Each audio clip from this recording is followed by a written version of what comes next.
Welcome back for more learning through exercises. Must versus have to, or has to. For this exercise, we are going to fill in the blanks with affirmative or negative forms of must or have to. Let's begin.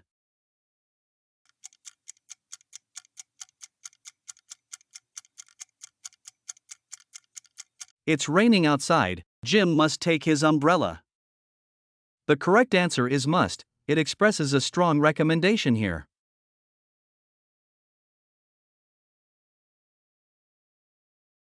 I can give you my car, so you don't have to buy a new one. Don't have to indicates that buying a new car is not necessary because you can use the speaker's car.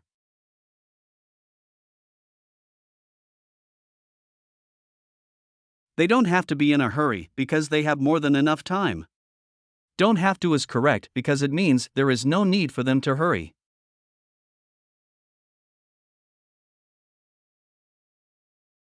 You have to stop at the red light.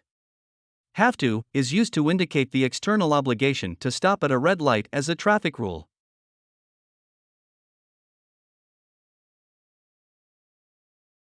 Tomorrow is Sunday. You don't have to get up early. Don't have to indicates that getting up early is optional on Sunday.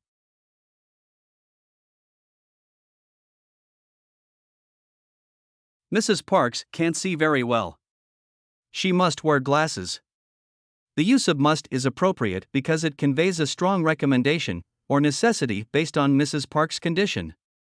Has to can also be used to express obligation or necessity, but it tends to emphasize external requirements or rules rather than personal recommendations or need.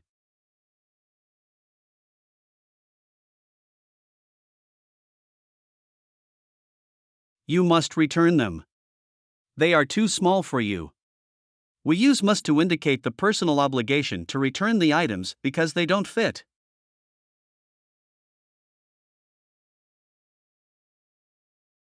I am broke. I have to borrow some money to buy a car. In this sentence, have to is more suitable because it suggests a practical necessity driven by external circumstances, the lack of money to buy a car.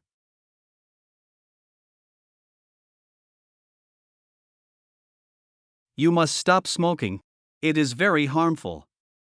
Must is used to emphasize the strong recommendation to stop smoking. Mr. Dixon is traveling abroad this summer, so he has to get his passport soon. Has to is the correct choice because having a passport is a requirement for international travel.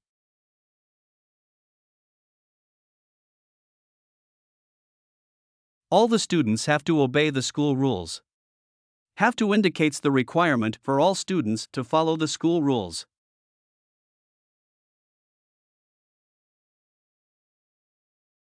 It's freezing outside, so we must take a cab and not walk. Must emphasizes the strong recommendation of taking a cab.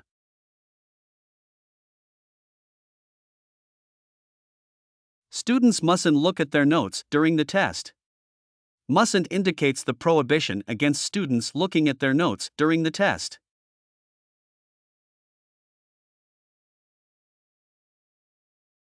I have a terrible headache, so I must leave early. Must emphasizes the personal need of leaving early due to a severe headache.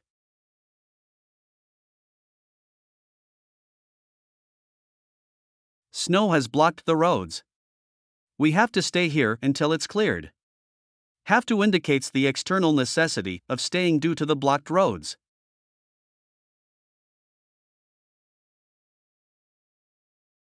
The museum is closed today, so you have to plan your visit for another day.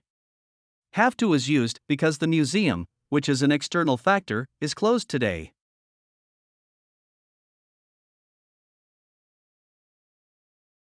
In a library, you mustn't talk loudly, it's against the rules.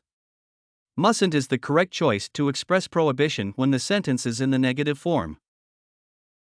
In summary, must is often associated with personal choice and strong recommendations, have to, with external obligations and requirements, and mustn't, with strict prohibitions. The choice between these depends on the context and the nature of the obligation or prohibition. Now, is the word mustn't actually used in the Americas? The answer is yes, mustn't is used in American English, but it is relatively less common than can't, or shouldn't when expressing prohibitions or restrictions. Mustn't is understood and grammatically correct, but it might not be as frequently used in everyday speech as can't or shouldn't. For example, instead of saying you mustn't park here, many Americans would say you can't park here, or you shouldn't park here to convey the same message. However, in many other parts of the world, including British or Australian English, mustn't is more commonly used to express prohibition or to convey that something is not allowed. For example, in British English, you might commonly hear or see sentences like, "You mustn't smoke in this area," to indicate that smoking is not permitted. And that concludes today's session. Thank you for watching. If you've enjoyed this video, please hit the like button and consider subscribing to our channel for more content like this. Goodbye, and see you next time.